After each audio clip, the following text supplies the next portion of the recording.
আজকে নিয়ে এসেছি দারুণ একটা স্বাস্থ্যকর রেসিপি, তেল ছাড়া কষা মাংস। আপনারা দেখুন, আমি সম্পূর্ণ রেসিপিটা তেল ছাড়াই করেছি। যদি ভালো লাগে অবশ্যই একটা লাইক ও সাবস্ক্রাইব করে আমার পাশে থাকার চেষ্টা করবেন। তাহলে চলুন ভিডিওটা দেখা যাক। তেল ছাড়া কষা মাংস তৈরি করার জন্য শুরু করছি ম্যারিনেশন দিয়ে। এখানে আমি নিয়ে নিয়েছি 600 চিকেন। চিকেনটাকে আমি ম্যারিনেট করব। দিয়ে দিচ্ছি 3 টেবিলস্পুন টক দই,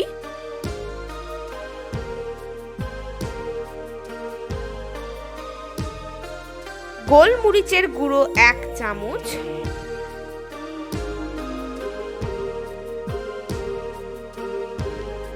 এক চামচ আদা রসুন ও কাঁচা লঙ্কার পেস্ট, লাল লঙ্কার গুঁড়ো 1/2 চামচ, পরিমাণ মতো নুন,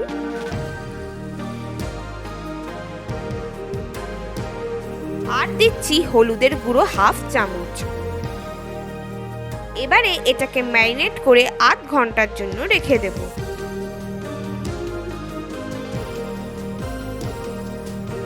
কড়াই গরম হয়ে গেছে। এবারে আমি এতে 4টে মিডিয়াম সাইজের পেঁয়াজ কুচি দিয়ে দেব। মনে রাখবেন, এখানে আমি কোনো রকম তেল ব্যবহার করছি না। পেঁয়াজটাকে একটু নেড়ে নেব।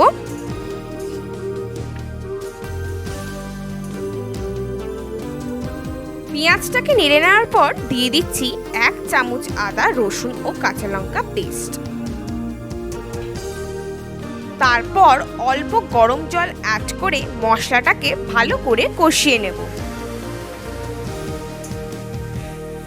এখানে আমি 1 চামচ আদা রসুন ও কাঁচা লঙ্কা পেস্ট ব্যবহার করেছি, কারণ ম্যারিনেশনের সময় আমি আগে থেকে এটা ব্যবহার করেছিলাম। লো ফ্লেমে মশলা কষাতে কষাতে দিয়ে দেব 1 চামচ ধনে গুঁড়ো,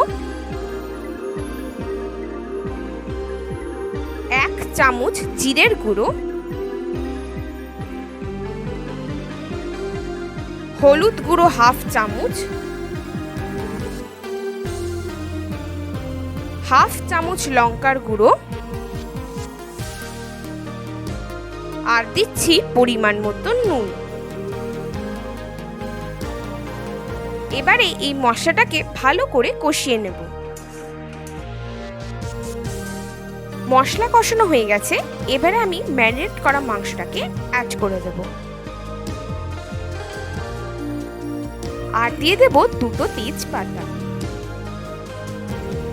দিয়ে আবারও ভালো করে কষিয়ে নেব।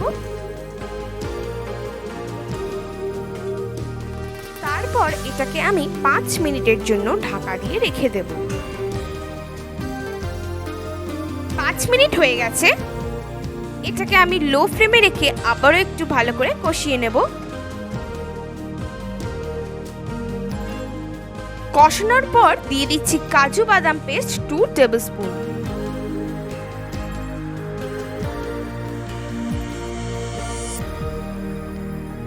কাজু পেস্ট দেওয়ার পর আবারও একটু ভালো করে নেড়ে 1 কাপ গরম জল দিয়ে 10 মিনিটের জন্য ঢাকা দিয়ে রেখে দেব, যাতে চিকেনটাকে ভালো করে সেদ্ধ হয়ে যায়।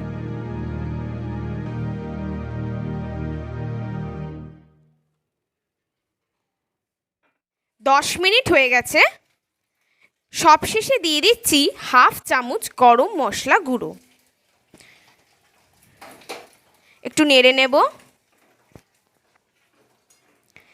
তারপর এটাকে 2 মিনিট রেস্টে রেখে গরম গরম পরিবেশন করব।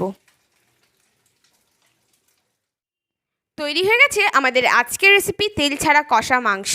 এইটা আপনারা অবশ্যই বাড়িতে ট্রাই করবেন এবং আমাকে কমেন্ট বক্সে কমেন্ট করে জানাবেন কেমন লাগলো। ভালো থাকবেন, সুস্থ থাকবেন। আমি আবার নতুন নতুন রেসিপি নিয়ে হাজির হব। ধন্যবাদ।